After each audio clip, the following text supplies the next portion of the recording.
Going live, how to use Instagram Live to highlight your museum and nonprofit. Stories, reels, video, and live. The Instagram world just changed again, and MuseumTastic is here to help. Learn about each of the ways you can use Instagram's video features to highlight the best stories at your museum, historic site, or nonprofit. My name is Julie Arison Bishop. I'm the founder of MuseumTastic.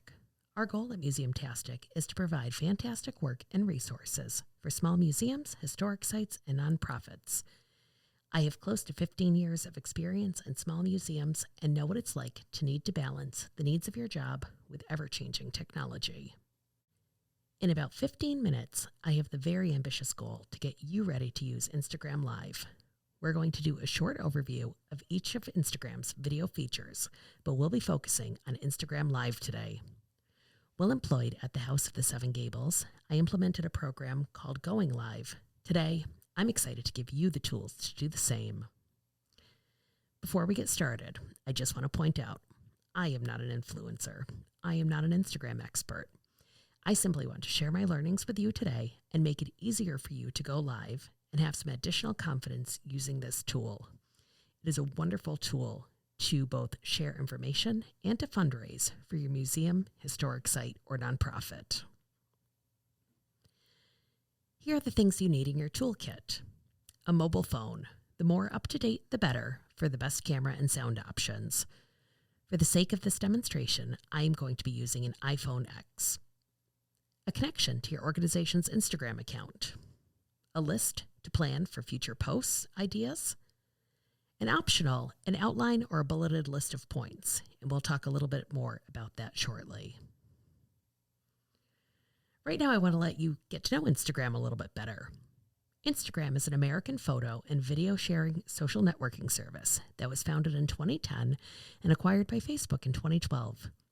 Today's focus is going to be strictly on using videos and to share information about the latest Instagram update called Instagram Video, which is folding the long-form and short-form videos all into one feed for Instagram users. A couple of fun facts about Instagram. There are about 1 billion users around the world.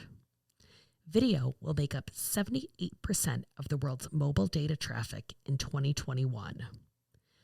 Instagram's top competition is Facebook, Twitter, Snapchat, Pinterest, and TikTok. As of January 14th, 2019, the most liked photo on Instagram is a picture of an egg posted by the account at world_record_egg, created with the sole purpose of surpassing the previous record of 18 million likes on a Kylie Jenner post. When Instagram was founded, the 640 pixel square was meant to be optimized for iPhone viewing.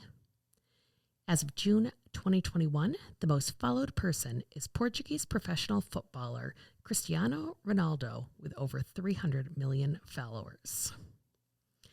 And in case you haven't heard, one of the best ways you can make an impact on your social media channels is with video footage.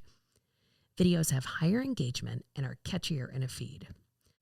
Videos are also able to be used on the platform within a platform. For example, an Instagram story can feed into a Facebook story, giving you essentially 2 posts for the price of 1. In case this is your first time using Instagram, I want to help you get to know Instagram a little bit better. The first thing I want you to do is to open up your Instagram homepage for your museum, historic site, or nonprofit. A couple of definitions for you. First of all, your feed. Your feed is the static image or posted video that has an indefinite lifespan on Instagram. The second thing I want to point out to you are stories. These can be a static image or a video with a 24-hour lifespan. Finally, I want to point out reels. This is a video with rotating lifespan. Like I said, Instagram Video is the rebranding of video options on Instagram. And how do you use all of these different video options? Instagram stories can be used for informal, everyday videos that last 24 hours, and they are split into 15-second slides. Instagram Reels are for quick and entertaining videos, usually connected to some trending audio, up to 60 seconds in length. Instagram video is for longer form storytelling and can be up to 60 minutes in length. Instagram Live is for real-time streams up to 4 hours in length. One of the things I suggest for new Instagram video users is just to do a little bit of planning. That is up to you and the amount of time you have, and it doesn't necessarily require a lot of time. If you want to select an object or a space or a story, if you want to research for some in-depth information, if you want to create an outline, if you want to rehearse your talking points, and then go live, that will take the most time. The least amount of time is to go off the cuff. Some people are excellent at this and can speak well on camera regardless of their subject area. My recommendation is something that takes just a medium amount of time. Select an object or a space or a story that you have a comfort level talking about unscripted. Create a couple of bulleted notes prior to going live, just so you have an idea of what you'd like to talk about. Review those a few times, and then go live. Depending on your work style or knowledge level, any of these options might be the best option for you. Like I said, I recommend the middle option. It takes the least amount of time, but will give you a high-quality product at the end. Then, after you're ready, just talk to your online audience, just the way you would an in-person audience.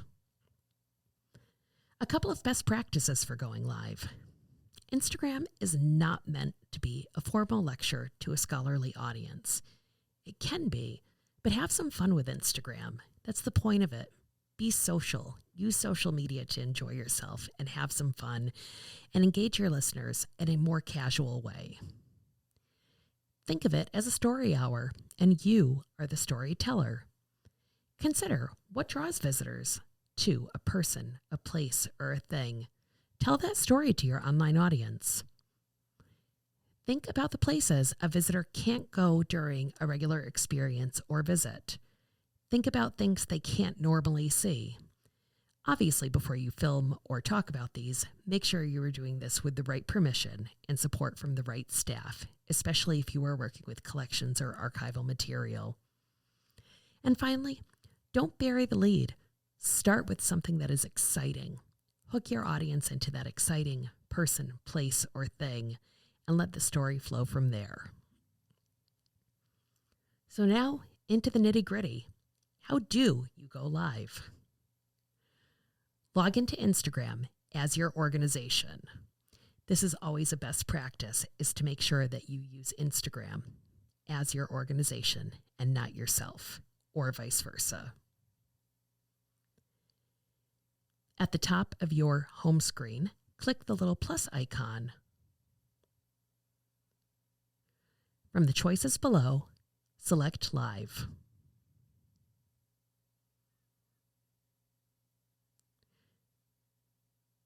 Use Detail to add a title and any basic information about your live feed. If you are set up to accept donations on Instagram, don't miss your chance to raise funds for your organization. Click the Donations tab and then select your organization. Choose your broadcast audience. Practice if you want to do a dry run, and public when you are ready to go live. And when you are ready to go live, just click that white circle. I want to make note of a few other options that we will not go into detail with today, but as you build your confidence on Instagram Live, these will be great features for you to get acquainted to. First, there is an option on the right side of your screen after you go live for sharing photos, muting your mic, pausing your camera, changing to selfie mode, and adding effects. At the bottom of your screen, options are Request to join, Invite to join, Questions, and Direct sharing. Again, to keep this 101 level, we won't be reviewing all of these features today, but I definitely encourage you to check these out as you progress and build confidence.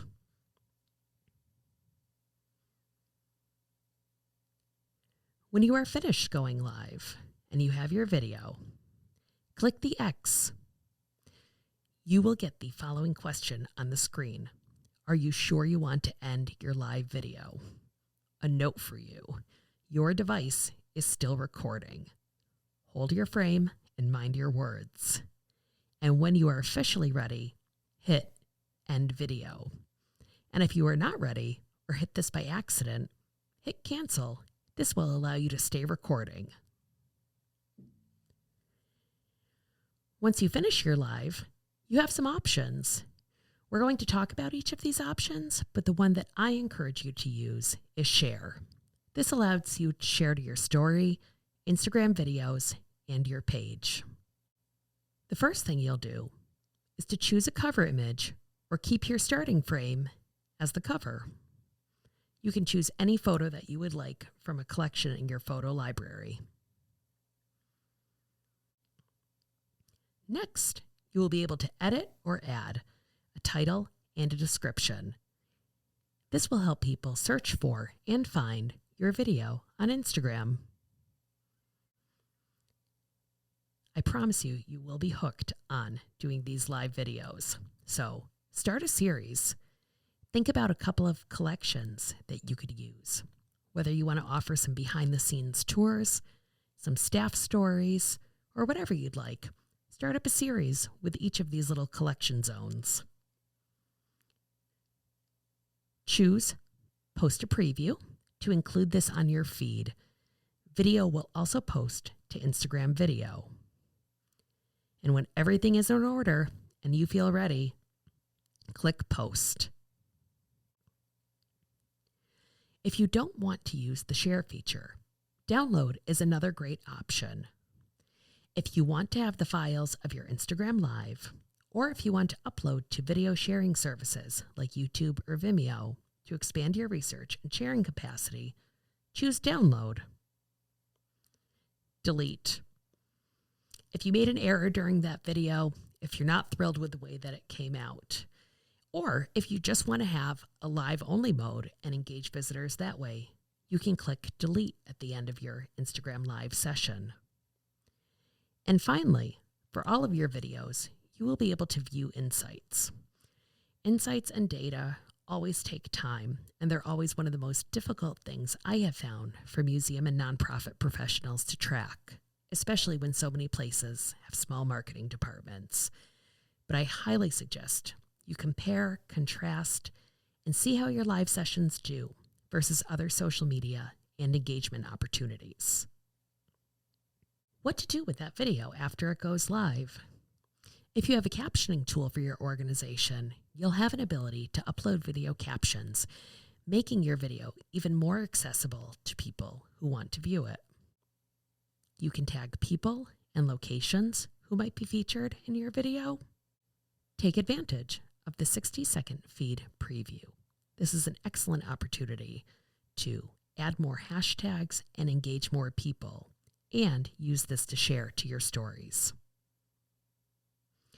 If you did the download feature, make sure you get that video uploaded quickly to YouTube, to Vimeo, or whatever service you use, and get that shared out onto your social media as soon as you can. And speaking of sharing on social media, recycle your content on other social media channels. While it's important that each of your social media channels have a unique voice and a unique purpose, you can definitely repurpose that Instagram video content on any of your social media channels. Finally, share your knowledge with other colleagues. Once you get comfortable going live, train somebody else to go live. Have both of you live. Be able to share your stories and your information with this great tool using Instagram. And I promise you, once you get started, it is going to be hard to stop sharing an opportunity to give your audience a live look at your mission, vision, and how you do your work. I want to thank you for joining me today for Going Live, how to use Instagram Live to highlight work at your museum, nonprofit, or historic site. If you have any questions, you could contact me at julie@MuseumTastic.com. And if you'd like to learn more about working with MuseumTastic, I highly encourage you to visit our website, which is MuseumTastic.com. You can also follow us on LinkedIn, Facebook, Twitter, and Instagram. We look forward to creating fantastic work with you in the future.